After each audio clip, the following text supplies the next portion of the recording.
அல்லேலூயா. கர்த்தருடைய பரிசுத்த நாமத்திற்கு மகிமை உண்டாவதாக. இந்த நாள் கர்த்தரின் நாள். இந்த நாள் கர்த்தருடைய வார்த்தைக்காக அவர் தந்த வேத வசனம், ஆதார வசனம் சங்கீதம் 41 முதலாவது வசனம், சிறுமைப்பட்டவன் மேல் சிந்தை உள்ளவன் பாக்கியவான், தீங்கு நாளில் கர்த்தர் அவனை விடுவிப்பார். அல்லேலூயா. சிறுமைப்பட்டவன் மேல் சிந்தை உள்ளவன் பாக்கியவான். சிறுமைப்பட்டவன் என்றால் இன்றைக்கு இந்த உலகம் பார்க்கின்ற விதம் ஏழை. ஏழைக்கு இறங்குகிறவன் எனக்கு கடன் கொடுக்கிறான் என்று கர்த்தர் சொல்கிறார்.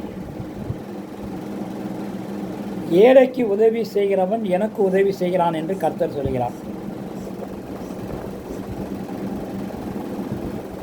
இதற்காக தேவன் தரும் ஆசீர்வாதங்கள் ஒரு 7 ஆசீர்வாதங்களை குறித்து சொல்லப்பட்டிருக்கின்றது. அந்த ஆசீர்வாதங்கள் என்ன என்று நாம் பார்ப்போமானால்,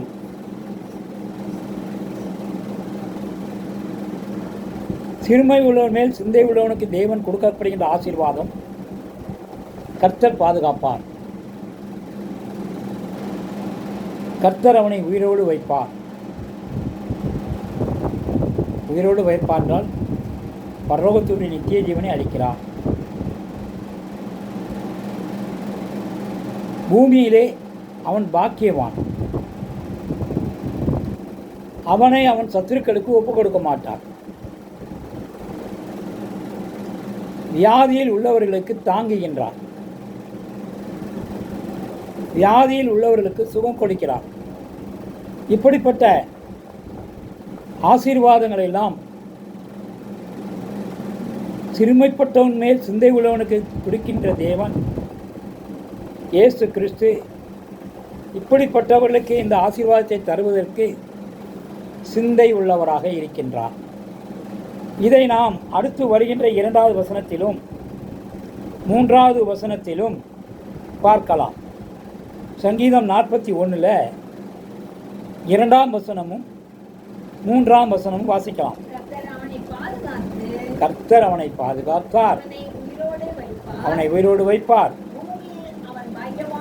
பூமியின் அவன் பாக்கியவான். அவன் சத்துருக்களின் இஷ்டத்திற்கு அவனை ஒப்புக்கொடீர். படுக்கையின் மேல் வியாதியாய் கிடைக்கிற அவனை கர்த்தர் தாங்குவார். அவனுடைய வியாதியிலே அவன் படுக்கை முழுவதையும் மாற்றி போடுவர் என்றால், படுக்கையை மாற்றி போடுவது சுகத்தை தருவது ஆகும். அல்லேலூயா. இதனுடைய பின்பகுதி வசனம், தீங்கு நாளில் கர்த்தர் அவனை விடுவிப்பார். ஆகவே தீங்கு நாளிலெல்லாம் இப்படி நமக்கு வரும்போது பாதுகாப்பை தேவன் தருகிறார். ஏற்ற காலத்திலே உனக்கு பதிலை தருவேன்,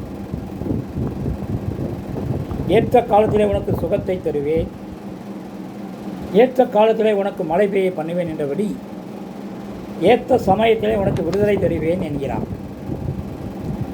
ஆகவே தீங்கு எந்த நாளில் நம்மை தாக்குகின்றதோ அந்த நாளிலெல்லாம் நாம் இந்த வசனத்தை சொல்லி ஜெபிக்கிறவர்களாக இருக்கும்போது கர்த்தர் நமக்கு விடுதலையை தருகிறார். ஆகவே நம்முடைய சிந்தனை எப்படி இருக்க வேண்டும்? சிறுமைப்பட்டவன் மேல் சிந்தை உணவலாக இருக்க வேண்டும் என்றால், அதற்கு என்ன சிந்தை நமக்கு வேண்டும் என்றால், கிறிஸ்துவின் சிந்தை தான் நமக்கு வேண்டும்.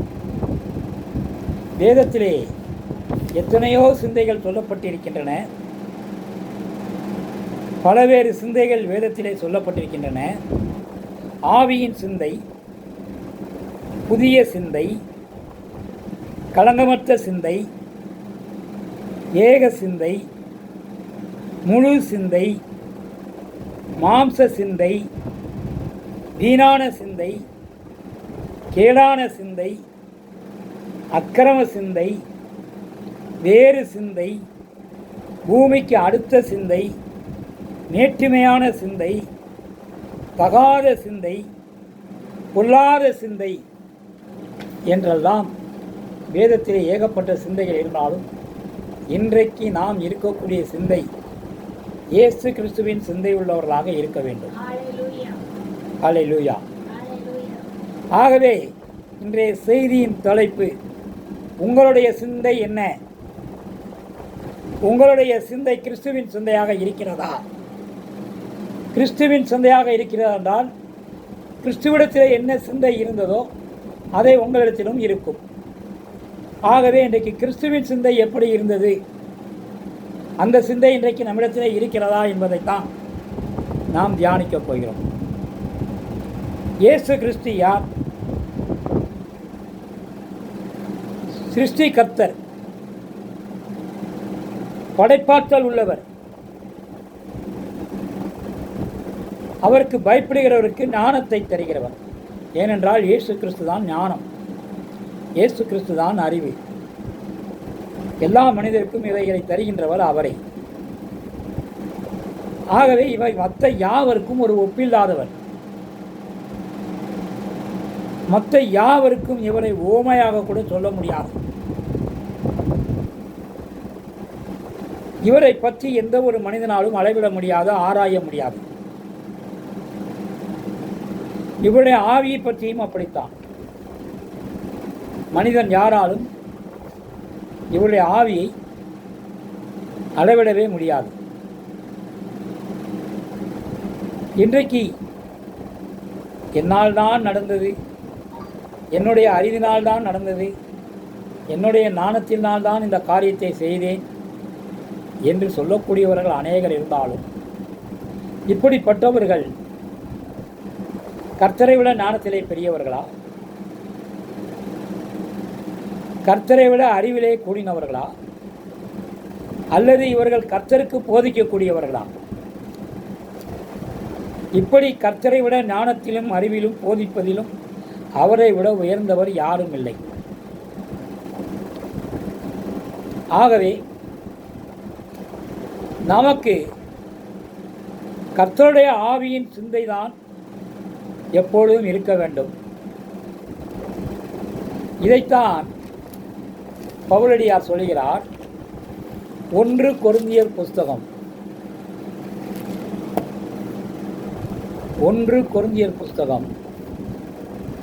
2ஆம் அதிகாரத்திலே 16வது வசனத்தை வாசிக்கலாம். கர்த்தருக்கு போதிக்கத்தக்கதாக அவருடைய சிந்தையை அறிந்தவன் யார்? எங்களுக்கோ கிறிஸ்துவின் சிந்தை உண்டாயிருக்கிறது. பவுலடியார் சாட்சி கொடுக்கிறார், எனக்கு கிறிஸ்துவின் சிந்தை உண்டாயிருக்கிறது. ஆகவே கர்த்தருக்கு நமக்கு போதிப்பதற்கு தகுதியில்லை. ஆனால் மற்றவர்களுக்கு போதிப்பதற்கு கிறிஸ்துவின் சிந்தை நமக்கு உண்டாயிருக்க வேண்டும். அடுத்து நாம் பார்ப்போமானால் நமக்கு கிறிஸ்துவின் சிந்தை தான் உண்டாயிருக்க வேண்டும் என்பது போல கிறிஸ்து இயேசுவுக்குள் இருந்த சிந்தனை என்ன? அவருடைய சிந்தை என்னவா இருந்தது? அவருடைய சிந்தை பிதாவின் சித்தத்தை நிறைவேற்றத்தக்கதாக இந்த பூமியிலே மனிதனாக பிறந்து வந்தார். ஆதியிலே வார்த்தை இருந்தது, அந்த வார்த்தை தேவனாக இருந்தது, அது தேவனோடு கூட இருந்தது. அந்த வார்த்தை மாம்சமாகி மனிதனாக பிறந்தது. வார்த்தையாகவே இருந்து படைத்தவர், சிருஷ்டிப்பின் எஜமானன், சிருஷ்டிகர்த்தர் இந்த பூமியிலே மனிதனாக பிறந்து வந்தார். எந்த ஒரு தெய்வத்தாலும் மனிதனாக பிறக்க முடியாது. எந்த ஒரு மனிதனும் தெய்வமும் ஆக முடியாது. ஆனால் அந்த ஸ்லாக்கியத்தை, அந்த பாக்கியத்தை பெற்றவர் நம்முடைய ஆண்டவராகிய இயேசு கிறிஸ்து. பூமிக்கு மனிதனாக வந்தாரா? அவர் எப்படி வாழ்ந்தார், எந்த சிந்தையோடு வாழ்ந்தார் என்றால், தாழ்மையான சிந்தையோடு வாழ்ந்தார். தாழ்மையிலே அவர் மகா சிறந்தவராக இருந்தார். அவர் மனிதனாக வந்தாலும் தான் தேவன் என்பதை அவர் அறிவார். ஆனாலும் 3.5 ஆண்டு காலம் தம்மைத்தாமே நமக்காக தாழ்த்தி நமக்கு ஊழியக்காரனானார். சங்கீதக்காரன் கூட தேவ தூதர்களை காட்டிலும் நீர் அவரை சத்து சிறியவனாக்கினீர், மனிதனாக பிறக்க வைத்ததினாலே தேவதூதரை காட்டிலும் ஆண்டவராகிய இயேசு கிறிஸ்து சிறியவனானார் என்பதைத்தான் சங்கீதக்காரன் இப்படியாக சுட்டி காட்டுகிறான். அவர் மனிதனாக பிறந்தாலும் அவர் தேவனாக இருந்தபடினாலே மனிதர்களிலே தலை சிறந்தவராக இருந்தார். தாழ்மை அவரிடத்திலே இருந்தது. அவரிடம் இருந்தது போல நம்மிடம் இன்றைக்கு தாழ்மை இருக்கின்றதா? நம்மை பற்றி யாரேனும் ஒருவர் குறை சொல்லிவிட்டால், குற்றம் சொல்லிவிட்டால் நாம் தாழ்மையோடு இருக்கிறோமா? நமக்கு எந்த அளவுக்கு கோபம் வருகிறது, எந்த அளவுக்கு வேகம் வருகிறது, அதற்கு எந்த அளவுக்கு நாம் அவரிடத்திலே பதில் சொல்கிறோம் என்றால் அந்த அளவுக்கு தாழ்மை நம்மிடத்திலே இல்லை. ஆனால் இயேசு கிறிஸ்துவை சிலுவையிலே அடிக்கும்போது அவரை எவ்வளவு ஓத்திரப்படுத்தினார்கள், எவ்வளவு பாடுபடுத்தினார்கள். அவமானப்படுத்தப்பட்டாரே, அசிங்கப்படுத்தப்பட்டாரே.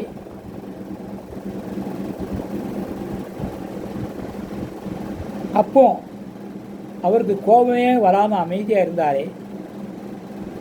அந்த சிந்தை, அந்த தாழ்மை இன்றைக்கு நம்மிடத்தில் இருப்பது தான் கிறிஸ்துவின் சிந்தை. அந்த தாழ்மையை இருக்க நாம் கலந்து கொள்ள வேண்டும். மேன்மைக்கு முன்னானது தாழ்மை. அல்லேலூயா.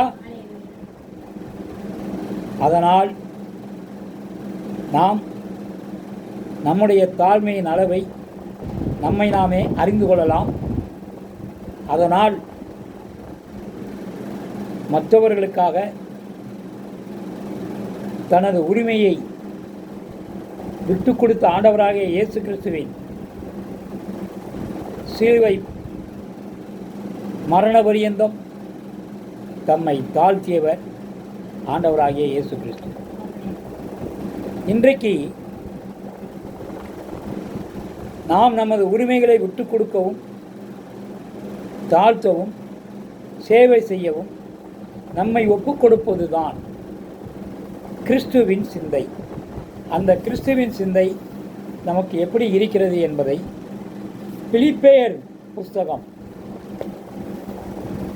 2ஆம் அதிகாரத்திலே, பிலிப்பேயர் புஸ்தகம் 2ஆம் அதிகாரத்திலே 5 to 8 வரைக்கும் வாசிக்கலாம்.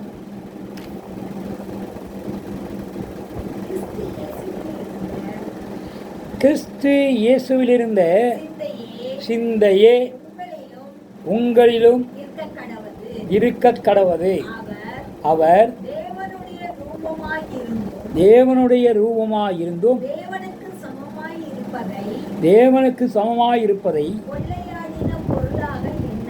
கொள்ளையாடின பொருளாக எண்ணாமல் தம்மைத்தாமே வெறுமையாக்கி அடிமையின் ரூபம் எடுத்து மனுஷர் சாயலானார்.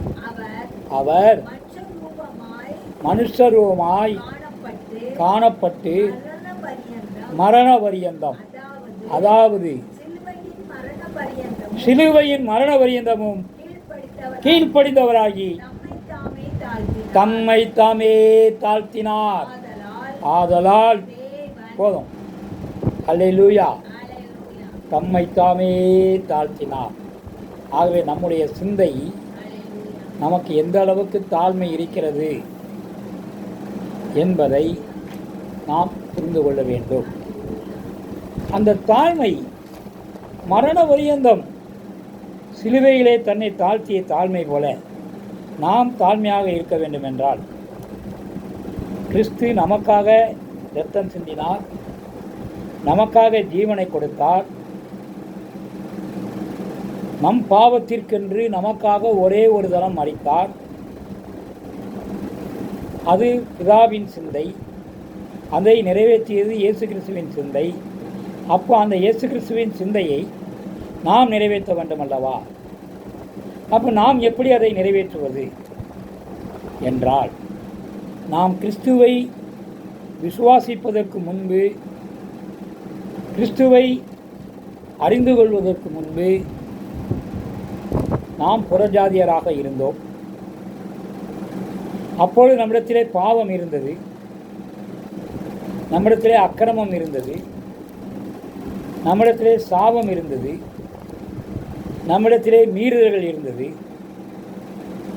இந்த பழைய பாவ சுபாவங்களை நாம் விட்டுவிடுவதுதான் இயேசு கிறிஸ்து சிலுவையிலே தன்னை ஒப்புக் கொடுத்தது போல, நாம் பழைய சுபாவ பாவங்களை விட்டுவிடுவதன் மூலமாக நாமும் சிலுவை மரணத்திற்கு ஒப்பாகிறோம்.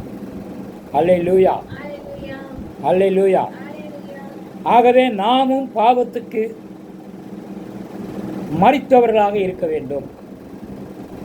அப்படி இருப்போமானால் நாம் கிறிஸ்துவை ஆயுதம் தரித்தவர்கள் போல அவருடைய சிந்தையை நாம் தரித்து கொள்ள வேண்டும். கிறிஸ்துவின் சிந்தையை ஆயுதம் தரித்து கொள்வதை போல நாம் தரித்து கொள்ள வேண்டும். ஆயுதம் தரித்துண்டால் 2 ஆயுதம் உண்டு. ஒன்று அநீதியான ஆயுதம், இன்னொன்று நீதியான ஆயுதம். முன்னாட்களிலே நாம் புறஜாதியாக இருக்கும்போது அந்நீதியான ஆயுதத்தை நாம் கையேந்தி இருந்தோம். புறஜாதிகள் என்றால் நீங்கள் ஜாதிகள் நினைத்து விடாதீர்கள். புறஜாதிகள் என்று வேதத்திலே சொல்லுவது கிறிஸ்துவை விசுவாசிக்காதவர்கள் புறஜாதியினர். அவர்கள் எந்த ஜாதியினராக இருந்தாலும், இந்த உலகத்தின்படி அவர்கள் எந்த ஜாதியாக இருந்தாலும் கிறிஸ்துவை அறியாதவர்கள் புறஜாதியினர். ஆகவே ஜாதியை குறித்து அவர் சொல்லவில்லை. கிறிஸ்துவை அறிந்தவர்கள் கிறிஸ்துவின் ஜாதி, கிறிஸ்துவை தெரிந்தவர்கள் கிறிஸ்துவின் ஜாதி. அறியாதவர்களோ தெரியாதவர்களோ ஏற்றுக்கொள்ளாதவர்களோ புறஜாதி.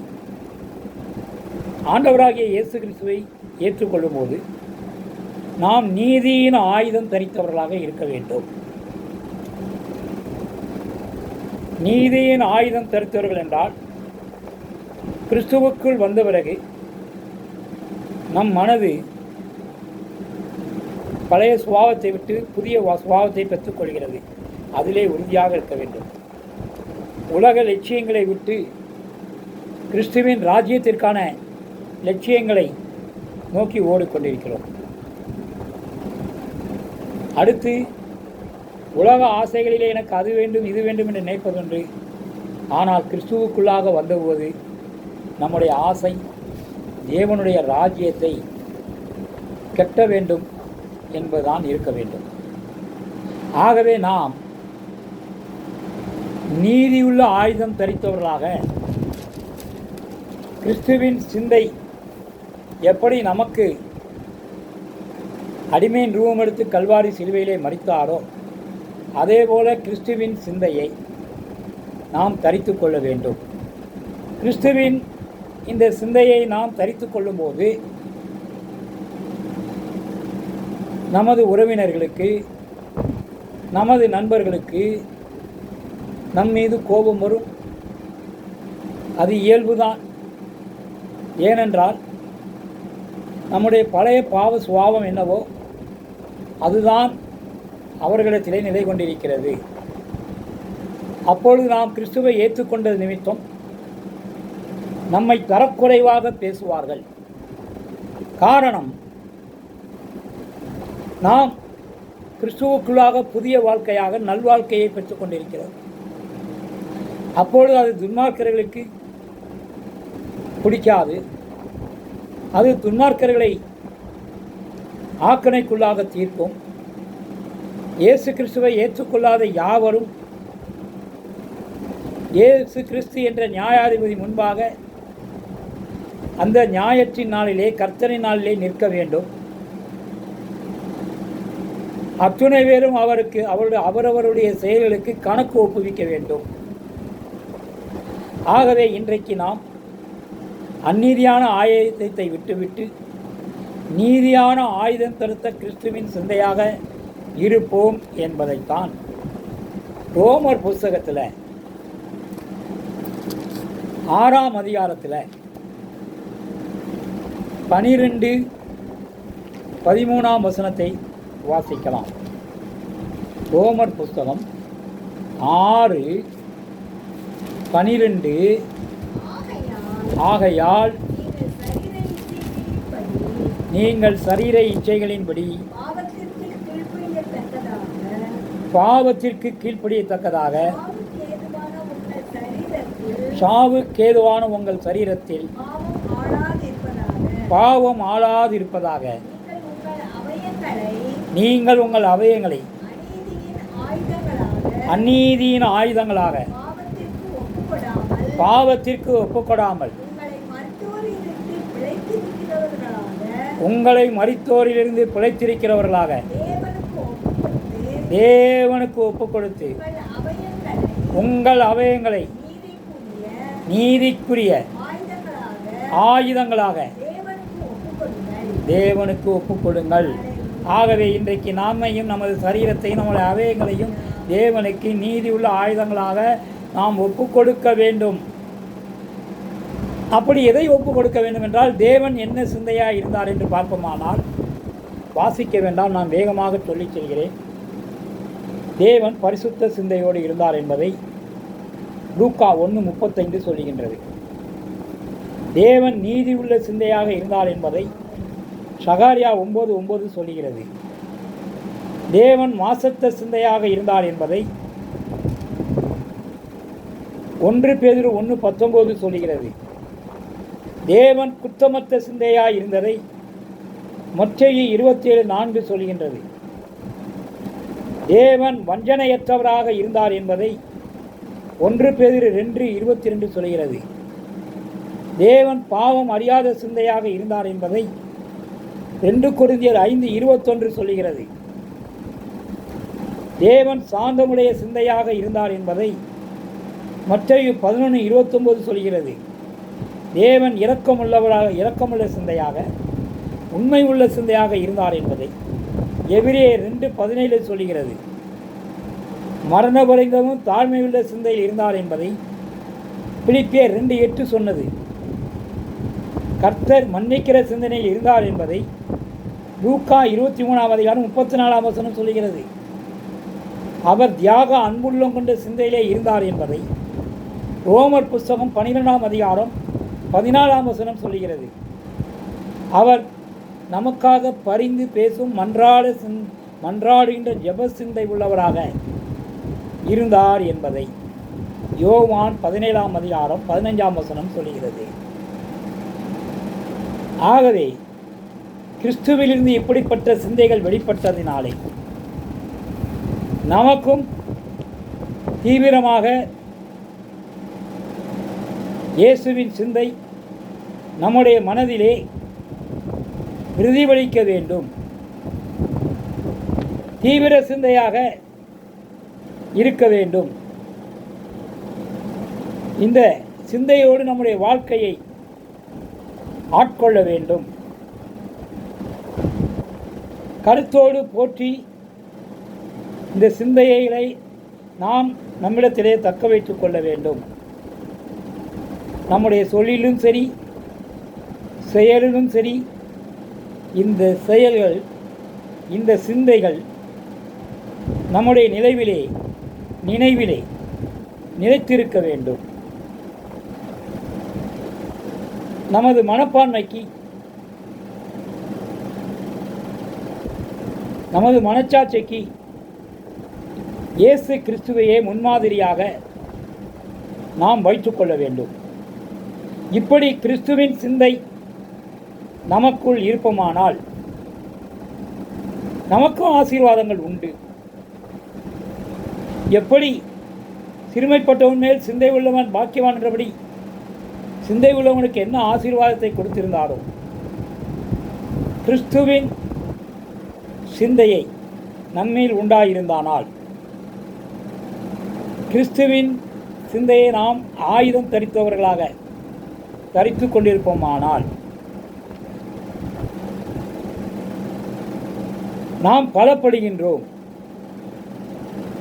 பாடுகளை மேற்கொள்வதற்கு போதுமான பலம் நம்மிடத்திலே தேவன் தருகிறார். பாவத்திலிருந்து விலக்குகிறார், இளைப்பாறுதலை தருகிறார். கிறிஸ்தவர்களின் பாடுகள் என்பது கிறிஸ்துவின் சித்தத்தின்படிதான். இதனால் பாடுகளோடு இணைக்கப்பட்டவர்கள் கிறிஸ்துவுக்குள்ளாக புதுபலம் பெற்றவர்களாக இருக்கிறார்கள். என்னை பலப்படுத்துகிற கிறிஸ்துவினாலே எல்லாவற்றையும் செய்ய எனக்கு பலன் உண்டு என்றபடி நம்மிடத்திலே பயம் இல்லை, நம்மிடத்திலே சோர்வு இல்லை. பயத்திற்கும் சோர்வுக்கும் சுத்தமாக இடமே இல்லை. ஏனென்றால் தேவன் சொல்லியிருக்கிறார், என் கிருபை உனக்கு போதும், உன் பலவீனத்தில் என் பலன் பூர்ணமாய் விளங்கும். அல்லேலூயா என்று வாக்களித்திருக்கின்ற தேவன் நம்மோடு இருக்கிறார். வாக்கு மாறாத தேவன் நம்மோடு தேவ பிரசன்னத்தோடு நம்மோடு அசைவாடி கொண்டிருக்கின்றார். அவர் நம்மை விட்டு விலகுவதில்லை, அவர் நம்மை கைவிடுவதில்லை. ஆகவே கிறிஸ்துவின் சிந்தையை நாம் தரித்து கொண்டவர்களாக இருக்க வேண்டும் என்பதைத்தான் 1 பேதுரு புஸ்தகத்தில் 4ஆம் அதிகாரத்தில் 1வது வசனத்தை, இப்படி இருக்க கிறிஸ்து நமக்காக மாம்சத்திலே பாடுபட்டபடியால் நீங்களும்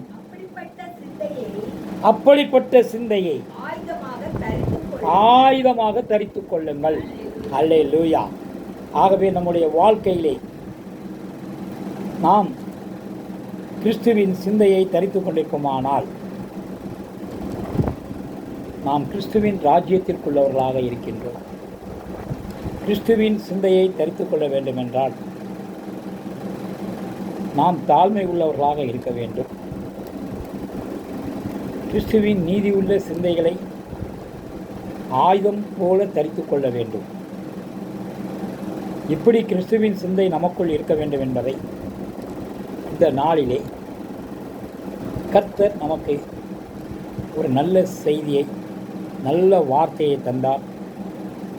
நாம் இதற்கு நம்மை ஒப்புக் கொடுப்போம், தேவ சமூகத்தில் நம்மை அர்ப்பணிப்போம். நீங்கள் ஏழைகளுக்கு எதை செய்தாலும் அதை எனக்கே செய்தீர்கள் என்றபடி சிறுமைப்பட்டவனுக்கு நீங்கள் எந்த உதவி செய்தாலும் அதை கிறிஸ்துவுக்கே செய்கிறீர்கள். நான் பசியாக இருந்தபோது எனக்கு போஜனம் கொடுத்தீர்கள், நான் வஸ்திரம் இல்லாது இருந்தபோது எனக்கு வஸ்திரம் கொடுத்தீர்கள் என்று தேவன் சொன்னபோது நாங்கள் எப்பொழுது உமக்கு கொடுத்தோம் என்று கேட்டார்கள். இந்த சிறியவர் ஒருவனுக்கு நீங்கள் கொடுப்போமானால் அது எனக்கே கொடுத்ததாகும். ஆகவே சிறுமைப்பட்டவன் மேல் சிந்தை உள்ளவன் பாக்கியவான் என்றால் நாம் கிறிஸ்துவின் சிந்தையை அணிந்து கொண்டவர்களாக இருக்க வேண்டும். கிறிஸ்துவின் சிந்தைக்கு ஏற்றுக்கொண்டவர்களாக இருக்க வேண்டும். ஆகவே இன்றைக்கே நாம் நம்மை அர்ப்பணிப்போம். தேவன் தாமே நம்மை ஆசீர்வதிப்பாராக. கர்த்தருடைய பரிசுத்த நாமத்திற்கு மகிமை உண்டாவதாக. அல்லேலூயா. ஆமென்.